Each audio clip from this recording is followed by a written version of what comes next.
আমি নবনীতা। সদ্যই প্রশিক্ষণ শেষ করে একটা প্রাইভেট এয়ারলাইন্সে বিমানবালার কাজে নিযুক্ত হলাম। যদিও আমি ইতিপূর্বে একটা দামি কোম্পানিতে নিয়মিত মডেলিং এর কাজ করেছি, কিন্তু আমার ইচ্ছা ছিল বিমানবালার কাজ করে দেশ বিদেশে ঘুরবো। বিমানবালা বা এয়ার হোস্টেস এই শব্দটি শুনলেই সমস্ত পুরুষের গা শিরশির করে ওঠে। তার একটিমাত্র কারণ হলো বিমানবালাদের সৌন্দর্য এবং অসাধারণ শারীরিক গঠন। সবকটি বিমানবালাই হয় উঠতি বয়সের অসাধারণ সুন্দরী, বন্যী, অবিবাহিতা, তরতাজা নবযুবতী। যারা বিমানে যাত্রা করেন বা করেছেন তারা খুব ভালোভাবেই অনুভব করেছেন বিমান যাত্রার সময় সিটের পাশ দিয়ে যখনই কোনো স্কার্ট ব্লাউজ পরিহিতা সুন্দরী বিমানবালা হেঁটে যায়, তখন পুরুষ যাত্রীদের বুক ছ্যাদ করে ওঠে এবং তার সামান্যতম স্পর্শ পাওয়ার জন্য মন ছটফট করে। এমন ফিগার বানিয়ে রাখতে হলে তাদেরকে নিয়মিত জিমেও যেতে হয় এবং নিয়ন্ত্রিত খাওয়া দাওয়া করতে হয়, যাতে শরীরের কোনো অংশে এতটুকুও বাড়তি মেদ না জমে। তাছাড়া নিয়মিত হেয়ার ও আইব্রো সেটিং, ফেসিয়াল, ওয়াক্সিং ও দামি প্রসাধনী দ্বারা স্কিন ট্রিটমেন্ট এবং কন্ডিশনিং এর সাহায্যে সর্বক্ষণ নিজেকে পুতুলের মতো সাজিয়ে রাখতে হয়। অবশ্য চাকরিতে যোগ দেওয়ার আগে থেকেই আমি ছিলাম পরমা সুন্দরী। তাই শুধু কলেজের সমস্ত ছাত্রই নয়, শিক্ষকরা পর্যন্ত আমার রূপে মুগ্ধ হয়ে কোনো না কোনো অজুহাতে আমার সাথে হয়ে যেত। যদিও আমি তেমন কাউকে পাত্তা দিতাম না, বিমানবালা হওয়াটাই আমার জীবনের লক্ষ্য বানিয়ে ফেলেছিলাম। তাই আমি ভালোভাবেই জানতাম যে কোনো ছেলের সাথে সম্পর্ক গড়ে উঠলে একসময় সেটা শারীরিক সম্পর্কে পরিণত হয়ে যাবে, যার ফলে আমার শারীরিক সৌন্দর্য নষ্ট হবে। তারপর একসময় বিয়ে, ঘর সংসার এবং ছেলেপুলে মানুষ করতে গিয়ে স্বপ্নটাই ধূলিসাৎ হয়ে যাবে। অবশ্য তখন আমার একজনই অন্তরঙ্গ পুরুষ বন্ধু ছিল। কলেজে পড়াকালীন সেই বন্ধুর সাথে আমার কয়েকবার হয়েছিল, কিন্তু কখনো আমি তাকে ডাব খাওয়া তো দূরের কথা, হাত দিতেও দিইনি। কারণ এতে আমার গঠন ধীরে ধীরে নষ্ট হয়ে যাবে এবং বিমানবালা হবার স্বপ্ন স্বপ্নই থেকে যাবে। এখন আসি আসল ঘটনায়। আমরা যে বাসায় ভাড়া থাকি, সেই বাড়িওয়ালার মেয়ের বর বিনয় দেখতে সুন্দর। আমি কেন জানি তার প্রতি দুর্বল হয়ে পড়েছিলাম। কেন জানি না ওর বিবাহের পর থেকেই আমি ওর দিকে বেশ আকৃষ্ট হয়েছিলাম।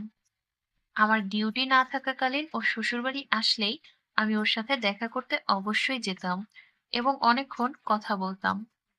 ওর স্ত্রীর অনুপস্থিতিতে আমি ওর সাথে আরো বেশি অন্তরঙ্গভাবে কথা বলতাম। আমি সাধারণত বাড়িতে নাইটি বা ম্যাক্সি পরেই ওর সাথে দেখা করতাম। ওর স্ত্রীর অনুপস্থিতিতে একদিন আমি ওকে ইয়ার্কি করে বললাম, বিনয়দা, এত তাড়াতাড়ি বিয়ে করে ফেললে? আর কয়েক বছর অপেক্ষা করতে পারলে না? অপেক্ষা করতে পারলে আমিই তোমার সাথে বিয়ে করতাম। আমার মতো সুন্দরী বিমানবালার সাথে বিয়ে হলে তোমার সমস্ত বন্ধুরা তোমায় ঈর্ষা করত। আমার পোশাক দেখে সবাই আমায় তোমার স্ত্রীর বদলে প্রেমিকাই ভাবতো। অবশ্য তার জন্য তোমায় অনেক কষ্ট সাধনও করতে হতো। মানে বল নিয়ে খেলার আমি অনুমতি দিতাম না এবং ওই বিশেষ সম্পর্কটাও অনেক সীমাবদ্ধতার মধ্যেই হতো। শারীরিক গঠন সঠিক রাখার জন্য প্রতিদিন করতে পারতে না। কোনো ফুলকে দীর্ঘ সময় তরতাজা রাখতে হলে তো বেশি ঘাটাঘাটি করা চলে না, তাই না? ও হেসে বলল, ইস, তাহলে তো আমার বিশাল ক্ষতি হয়ে গেল। আগে তোমার সাথে পরিচয় হলো তো আমি এই বিয়ে করতাম না। তোমার মতো অপ্সরাকে পাওয়ার জন্য আমি কয়েক বছর কেন, কয়েক যুগ অপেক্ষা করতেও রাজি ছিলাম। আর ওই কষ্ট সাধনে কোনো অসুবিধাই হতো না, কারণ আমি এত দামি ফুলকে ফুলদানিতেই সাজিয়ে রাখতাম। আর কি করব, এখন তো সারা জীবন দুধের স্বাদ ঘোলেই মেটাতে হবে। ওর বউয়ের তখন 7 মাস চলছিল। একদিন আমি ওর স্ত্রীর অনুপস্থিতির সুযোগে বললাম, বিনয়দা, তুমি তো এখন পুনরায় অবিবাহিত জীবন কাটাচ্ছ। তোমার বউয়ের এই অবস্থায় তো কিছুই করতে পারছো না। তাই চলো, এই সুযোগে আমি তোমায় বিমানে দেশের বিভিন্ন শহর ঘুরিয়ে আনবো। ও হেসে বলল, ম্যাডাম, আমার কিন্তু বিমানের ভাড়া দেবার সামর্থ্য নেই, তাই সেটা সম্ভব হবে না। আমি ওর গাল টিপে বললাম, না বিনয়দা, তোমার একটা পয়সাও খরচ হবে না। তুমি আমার বড় ভাই হিসেবে আমার সাথে বিমানের সম্পূর্ণ বিনামূল্যে যাত্রা করবে। ৫ তারা হোটেলে থাকা খাওয়া সমস্তটাই বিনা মাসুলে। তবে ডিউটি থেকে ফিরতে আমার ৩ থেকে ৪ দিন সময় লাগে। সেই সময়টা তোমাকেও আমার সাথে বাড়ির বাইরেই কাটাতে হবে। আর হ্যাঁ, এই ঘটনা তোমার স্ত্রী বা শ্বশুরবাড়ির লোক যেন ঘুণাক্ষরেও টের না পায়, তাহলে কিন্তু দক্ষ-যক্ষ বেঁধে যাবে। আমার প্রস্তাবে ওর সারা শরীর দিয়ে যেন বিদ্যুৎ বইতে লাগলো। এমন এক স্বপ্ন সুন্দরীর সাথে ৩-৪ দিন দেশ ভ্রমণ, তাও আবার বিনা খরচায়। এই প্রস্তাব তো লুফেই নিতে হবে। তাছাড়া ও নিশ্চয়ই এত বোকা নয় যে স্ত্রী বা তার বাপের বাড়ির লোকদেরকে এই ঘটনার বর্ণনা দেবার মূর্খামি করবে। আমার প্রস্তাবে রাজি হয়ে গেল। আমি ওকে তখনই বেরোনোর দিনটাও জানিয়ে দিলাম। ও স্ত্রী ও তার পরিজনদের জানিয়ে দিল অফিসের একটি বিশেষ কাজে বাহিরে যেতে হচ্ছে এবং বাড়ি ফিরতে ৩ থেকে ৪ দিন সময় লাগবে। নির্ধারিত দিনে লাগেজ নিয়ে সঠিক সময়ে বিমানবন্দরের গেটে ও আমার জন্য অপেক্ষা করতে লাগলো। কিছুক্ষণের মধ্যেই আমি আসলাম। খয়েরি স্কার্ট আর ক্রিম রঙের ট্রাউজার, পনিটেল করে চুল বাঁধা, অত্যাধিক মার্জিতভাবে আইলাইনার এবং আইশ্যাডো লাগানো চোখ, ঠোঁটে হালকা খয়েরি রঙের লিপস্টিক, গলায় ছোট স্কার্ফ যাতে এয়ারলাইন্সের লোগো বসানো। ডাব দুটি পুরো ছুচালো এবং একদম খাড়া। সব মিলিয়ে এ এক সম্পূর্ণ অন্য নবনীতা, যার নাইটি বা ম্যাক্সি পরা নবনীতার সাথে কোনো মিল ছিল না।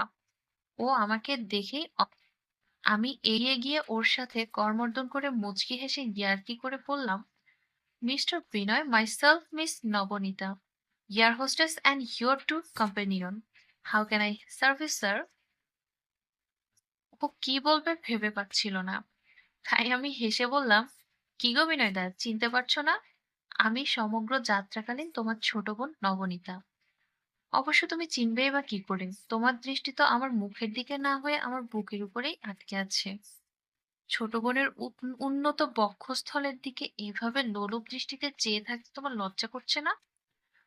ও নিজেকে সামলে নিয়ে ইয়ার্কিতেই জবাব দিল, না আসলে এখানে অপসরি দর্শন করতে তো আর পয়সা লাগে না, তাই সুযোগের সদ্ব্যবহার করছিলাম।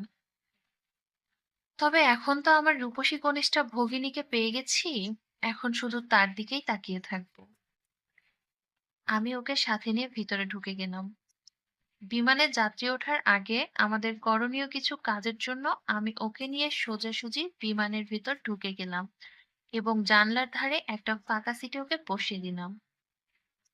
বিমানের ভিতর আমি ওকে আমার আরো ২ সহকর্মী বিমানবালা ইপসিতা এবং অনিন্দিতার সাথে পরিচয় করিয়ে দিলাম। ৩ জনের একই পোশাক। ওদের সাথে করমর্দনের সুবাদে ওই ২ কাজল নয়না হরিণীর মাখনের মতো নরম হাতের স্পর্শে ওর শরীর চিনমিনিয়ে উঠল। বেচারা বোধহয় কখনো একসাথে পাশাপাশি ৩ রূপসীকে দেখেনি। আমি ওকে বললাম, বিনয়দা, কোথায় হারিয়ে গেছো তুমি? আমাদের ৩ জনকেই তো বিমানে যাত্রী ঢোকার আগে নির্ধারিত কাজগুলো সেরে ফেলতে হবে। ঠিক আছে, আমরা আমাদের কাজগুলো সেরে ফেলি, ততক্ষণ তুমি আমাদের ৩ জনের অঙ্গভঙ্গিমা উপভোগ করতে থাকো। বিমান উড়ে যাবার পর ফাঁকা সময় আমরা ৩ জনেই তোমার সাথে আরো গল্প করব। কিছুক্ষণ বাদে বিমান উড়ে যাবার জন্য দৌড়তে আরম্ভ করলো এবং কয়েক মুহূর্তের মধ্যেই আকাশে উড়ে গেল। প্রায় ঘন্টাখানেক পর আমরা ৩ জনেই ফাঁকা হয়ে গেলাম এবং বিমানের একদম পেছনের অংশে একসাথে বসে পড়লাম। ইপসিতা ওর কাছে গিয়ে মুচকি হেসে বলল, বিনয়, একলা বসে তুমি বোর হচ্ছ নিশ্চয়ই। এসো, তুমি পিছনের কেবিনে আমাদের সাথে বসে গল্প করো। ও পেছনে এসে আমাদের সাথে গল্প করতে লাগলো। ততক্ষণে ঘোষণা হলো কিছুক্ষণের মধ্যেই বিমান দিল্লির মাটিতে নামতে চলেছে, তাই ও নিজের সিটে বসে সিট বেল্ট পরে নিল। কিছুক্ষণের মধ্যে বিমান দিল্লি বিমানবন্দরে অবতরণ করলো। ৩ জন বিমানবালা বাণিজ্যিক হাসি দিয়ে নেমে যাওয়া যাত্রীদের বিদায় জানালাম। কিছুক্ষণের মধ্যে কিছু নতুন যাত্রীর আগমন হলো এবং আগের মতোই আমরা ৩ জনে অভ্যর্থনা জানিয়ে তাদেরকে নির্ধারিত আসনে বসিয়ে দিলাম। পরের গন্তব্য হায়দ্রাবাদ। অনিন্দিতা মুচকি হেসে বলল, বিনয়, তুমি চাইলে এবং তোমার অসুবিধা না থাকলে তুমি আবার আমাদের মাঝে এসে বসতে পারো। বাধ্য হয়েই ওকে আবার আমাদের সাথে বসতে হলো। তবে এইবারে ওর এক পাশে অনিন্দিতা এবং অন্য পাশে আমি, এবং সামনের টেবিলে ইপসিতা বসলো। ইপসিতা আবার ইয়ার্কি মেরে বলল, আমি ভাবছি শুধু আমাদের উষ্ণ ছোঁয়া পেয়ে বিনয়ের এই অবস্থা হলো। তাহলে রাত্রিবেলায় নবনীতার পাশে শুলে কি হবে? উফ, তেরা কিয়া হোগা বিনয়। আমি মনে মনে ভাবলাম, রাতে আবার নতুন কি হবে? আমি আর নবনীতা তো আলাদা আলাদা ঘরেই থাকবো। তবে সেটা কিন্তু হয়নি। বলছি পরে সেসব কথা। বিমান নামার পর সব বিমান যাত্রী নেমে গেলে আমরা চারজনে মিলে রাত্রি বিশ্রামের জন্য হোটেল পথে রওনা দিলাম। প্রিয় বন্ধুরা, তোমরা যারা নিয়মিত গল্প পেতে চাও, নিয়মিত গল্প শুনতে ভালোবাসো, গল্পকে ভালোবাসো, তারা আমার চ্যানেলটি সাবস্ক্রাইব করে বেল আইকনটি অন করে দাও, যেন আমি নতুন ভিডিও ছাড়ার সাথে সাথে তোমরা পেয়ে যাও। ধন্যবাদ।